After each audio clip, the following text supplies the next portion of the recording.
تذكر وقوفك يوم العرض عريانا مستوحشا قلق الأحشاء حيرانا، والنار تلهب من غيظ ومن غضب على العصاة ورب العرش غضبانا. المشركون غدا في النار يلتهبون، والموحدون بدار الخلد سكانا. فتخيل نفسك عبد الله إذا تطايرت الكتب ونصبت الموازين وعرضوا على ربك صفا، لقد جئتمونا كما خلقناكم أول مرة، بل زعمتم أن لن نجعل لكم موعدا. فتخيل نفسك عبد الله إذا نوديت باسمك على رؤوس الخلائق: أين فلان ابن فلان، فلان ابن فلان؟ استعد للعرض والوقوف بين يدي الله، وقد وكلت الملائكة بأخذك فساقتك إلى الله.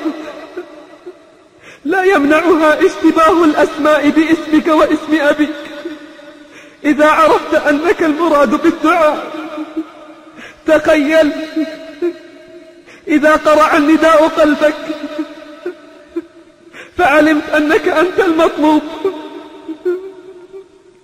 فارتعدت فرائصك واضطربت جوارحك وتغير لونك وطار قلبك، تخطى بك الصفوف إلى ربك للعرض عليه والوقوف بين يديه، وقد رفع الخلائق إليك أبصارهم وأنت في أيدي الملائكة. قد طار قلبك واشتد رعبك لعلمك أين يراد بك. فلا إله إلا الله إذا وقفت بين يدي ربك ليس بينك وبينه ترجمان. في يدك صحيفة مخبرة بعملك، لا تغادر بلية كتمتها ولا مخبأة أسررتها، وأنت تقرأ ما فيها بلسان كليل وقلب منكسر، والأحوال محيطة بك من بين يديك ومن خلفك. في دياجير الملمة للسؤال عن المهمة، فكم من بلية قد كنت نسيتها ذكركها، وكم من سيئة قد كنت أخفيتها أبداها وأظهرها، وكم من عمل ظننت أنه سلم لك وخلص فردته عليك في ذلك الموقف وأحبطه بعد أن كان أملك فيه عظيما. فيا حسرة قلبك ويا أسفك على ما فرطت في طاعة ربك. يوم تجثو كل أمة في دياجير الملمة للسؤال عن المهمة، هل أجبتم الرسول يوم يأتي الناس وفدا وعظيم القوم عبدا، هل ظننتم فيها خلدا وبقاء لا يزول؟ يومها ماذا نقول؟ يوم لا ينفع مال أو خليل أو عيال، كلهم شر وبال إلا من نال القبول. يوم يغشى الناس نار ودخان ودمار وامتهان واحتقار، فتطير له العقول.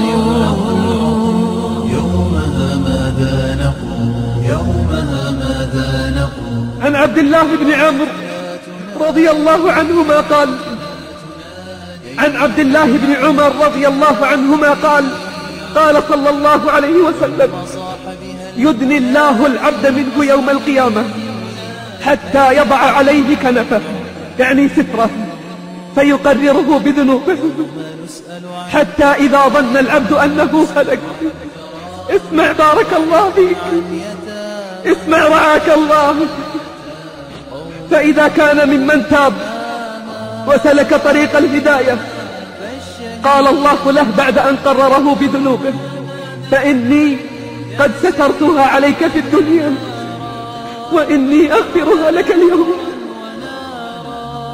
فيعطى كتابه بيمينه فينطلق بين الملأ فرحا مسرورا ضاحكا مستبشرا يقول بأعلى صوته: هاؤم اقرءوا كتابي إني ظننت أني ملاق حسابي. فهو في عيشة راضية في جنة عالية قطوفها دانية، كلوا واشربوا هنيئا بما أسلفتم في الأيام الخالية. وجوه يومئذ مسفرة ضاحكة مستبشرة. لكن قل لي بالله العظيم، كيف لو كان ممن سلك طريق الغواية وجاءته النهاية بلا توبة ولا أوبة، يقرره الله بذنوبه ثم يقول الجبار: يا ملائكتي خذوه ومن عذابي أذيقوه، فلقد اشتد غضبي على من قل حياؤه معي. فيؤتى كتابه بشماله فيخرج إلى الملأ وهو يقول: يا ليتني لم أوت كتابي ولم أدري ما حسابي، يا ليتها كانت القاضية، ما أغنى عني ماليا، هلك عني سلطاني. ووجوه يومئذ عليها غبرة ترهقها قترة، أولئك هم الكفرة الفجرة. فأي مصير تريد؟ أي مصير تريد؟ اسلك طريق الهداية وتجنب طريق الغواية. استعن بالصبر والصلاة، اصبر نفسك مع الذين يدعون ربهم، لا تحزن لقلة السالكين ولا تغتر بكثرة الهالكين.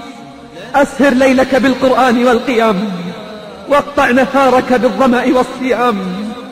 صم في دنياك عن الشهوات والمعاصي والمنكرات، وأفطر يوم تلقى الله وتنادى إلى جنة عرضها الأرض والسماوات.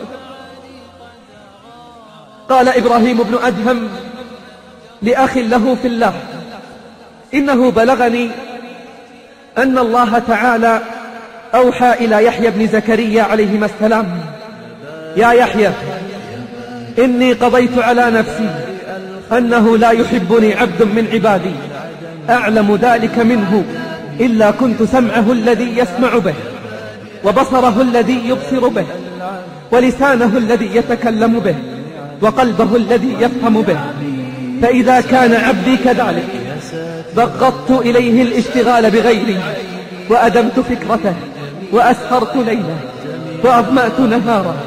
يا يحيى، أنا جليس قلبه وغاية أمنيته وأمله، أحب له كل يوم وساعة، فيتقرب مني وأتقرب منه، أسمع كلامه وأجيب تضرعه ودعاءه.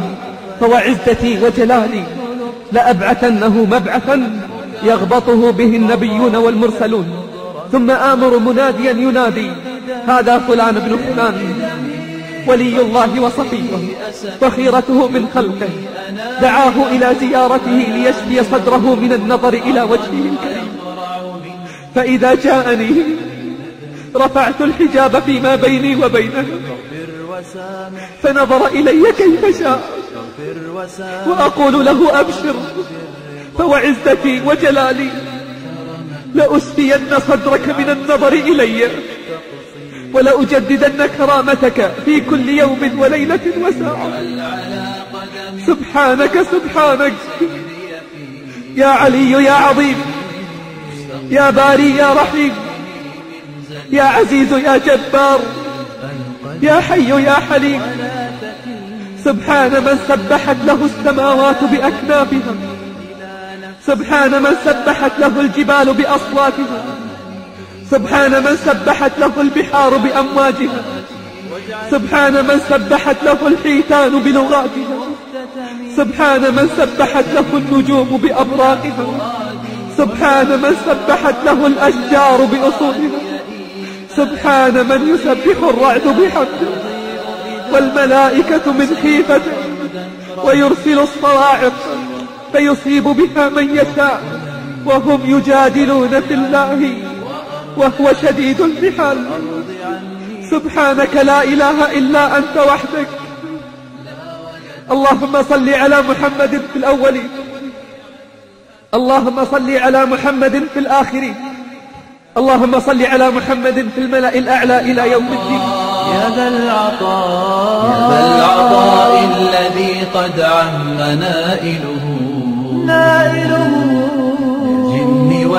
للجن والإنس من عرب ومن عجم فمن بإدخالنا يا رب قاطبة جنات عدن بمحض الفضل والكرم فمن بإدخالنا يا رب قاطبة جنات عدن بمحض الفضل والكرم فمن بإدخالنا يا رب قاطبة جنات عدن بمحض الفضل والكرم